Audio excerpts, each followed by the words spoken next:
你们好，大家好，好久不见. Hello everyone, welcome back to my monthly reading challenge where every month I read at least one book completely in Chinese in my quest to not only increase my Chinese vocabulary, but also to become more familiar with native Chinese literature. So if you're interested in learning about Chinese culture, Chinese authors, Chinese history, or Chinese literature, feel free to like and subscribe so that you get notified on the latest updates of the reading challenge. So last month we reviewed Sun Mao's 撒哈拉的故事 or Sun Mao's Stories of the Sahara. And if you'd like to hear my thoughts on that one, you can check out my last video here. Now, the book I've chosen for October, as promised, is Mao Ji by Lao She, or Cat Country, or Cat City, depending on who translated it into English. As always, I'll tell you a bit about the book, the author, my perspective reading this as a Chinese learner, cultural insights, recommendations. So stick to the end to find out what I'm reading next. Mao Ji, although often categorized as science fiction, is actually a satirical novel by Lao She, one of China's most renowned writers, known for his sharp social commentary and wit. He uses a lot of imagery and creates realistic, relatable characters to highlight flaws in Chinese society in the 20th century. So the story follows an unnamed astronaut who crash lands onto Mars and finds himself in a dystopian society populated by cat-like beings, or Martian.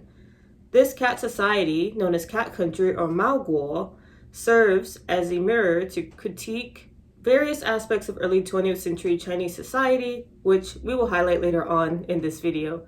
A key element in this story is the miye, or rice leaves, which the inhabitants rely on as their primary food source.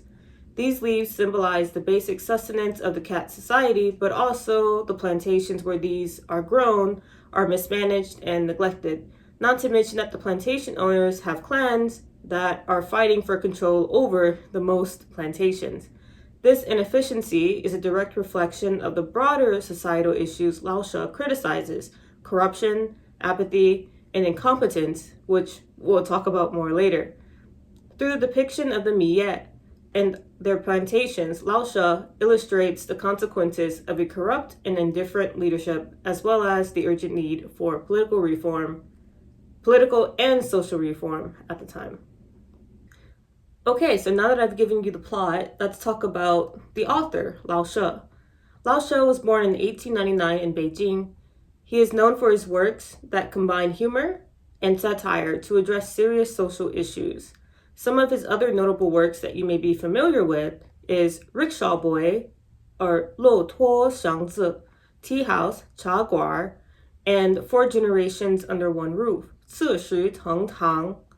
He also tends to incorporate elements of the Beijing dialect, which is apparently quite prominent in the works I mentioned before, but not so much in Mao Ji. But having said that, if you find an audiobook of Cat Country in Chinese, more than likely the reader will be speaking the Beijing dialect, which is quite interesting in itself.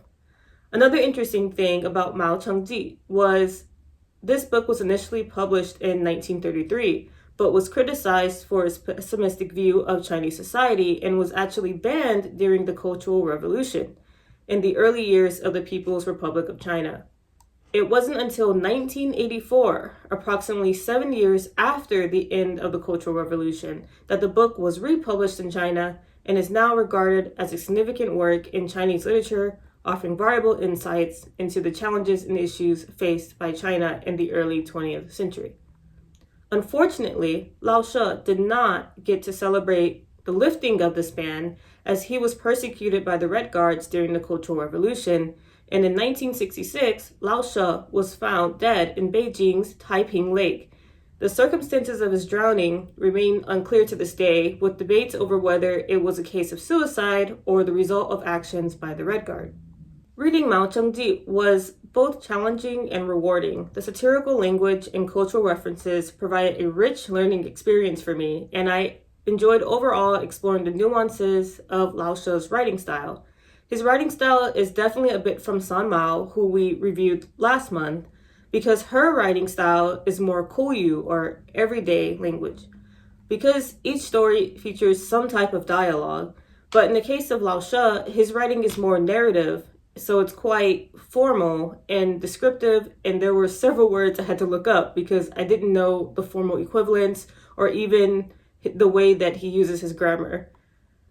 This book has been on my shelf for over 3 years. It was actually the first book, maybe the second book that I ever bought that was completely in Chinese, and the only reason why I bought it was because it featured cats.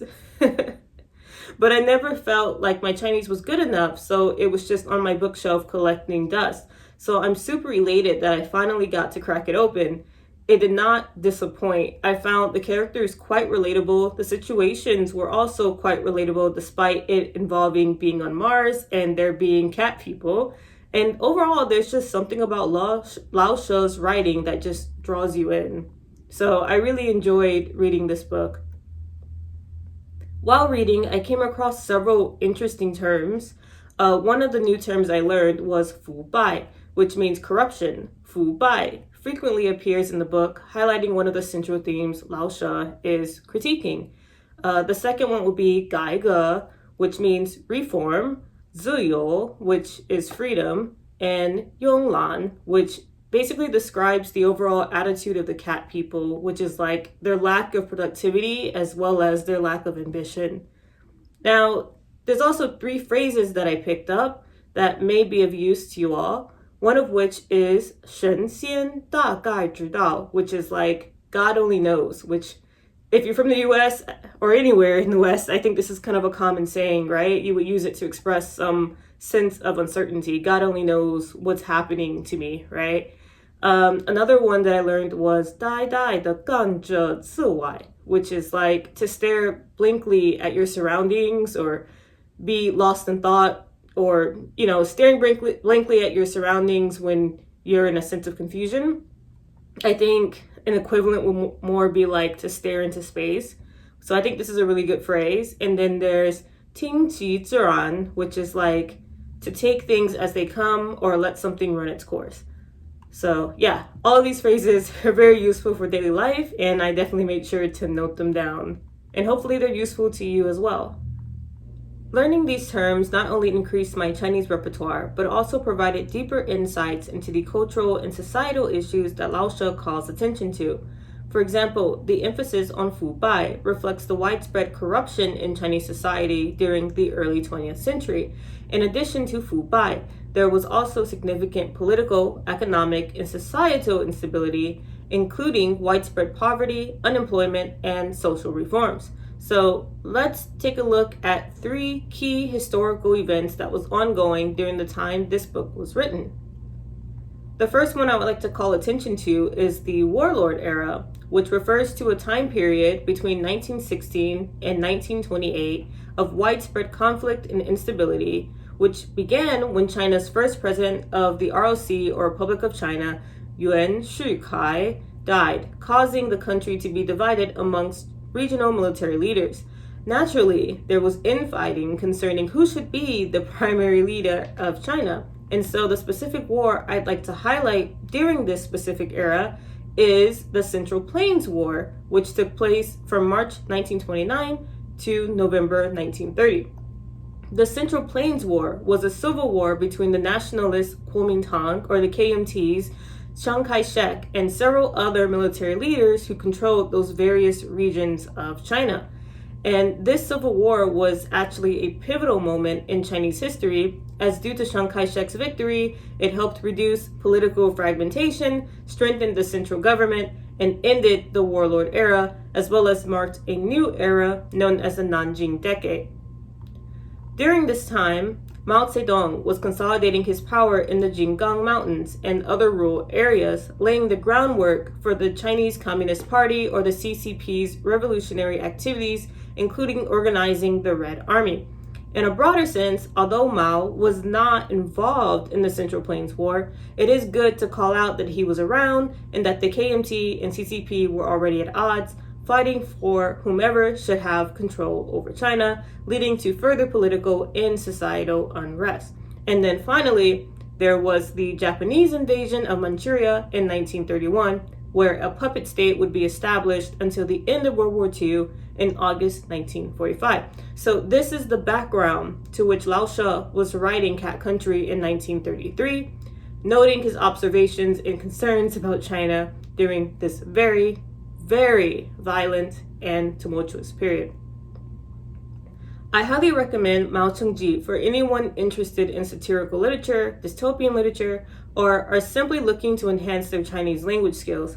While some of the language might be a bit tricky due to the satirical nature and cultural references, it's a great resource for intermediate to advanced learners looking to deepen their understanding of Chinese language and history.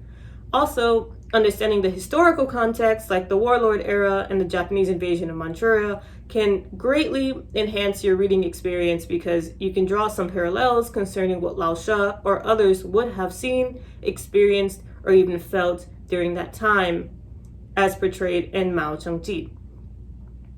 So, have any of you read Mao Cheng-ji or Cat Country? Did you read it in English? Did you read it in Chinese? Please let me know your thoughts down in the comments below, and don't forget to subscribe for more updates on this reading challenge. Thank you all for watching. And as for November's book of choice, I'll be reading 活着 or To Live by Yu Hua. I honestly can't wait to share my thoughts with you all next month regarding this book, as this was either the first or second book I ever purchased in Chinese. I purchased Mao Cheng-ji and 活着 around the same time, so I'm actually super excited for this one as well. And this will mark our third book within our ongoing reading challenge, which is so exciting. And as always, if you have any recommendations for books you'd like me to read, whether by Taiwanese or Chinese authors, add them down below and I'll happily take a look. And who knows, maybe I'll actually read it and we can make it a part of the reading challenge. Until next time, bye-bye.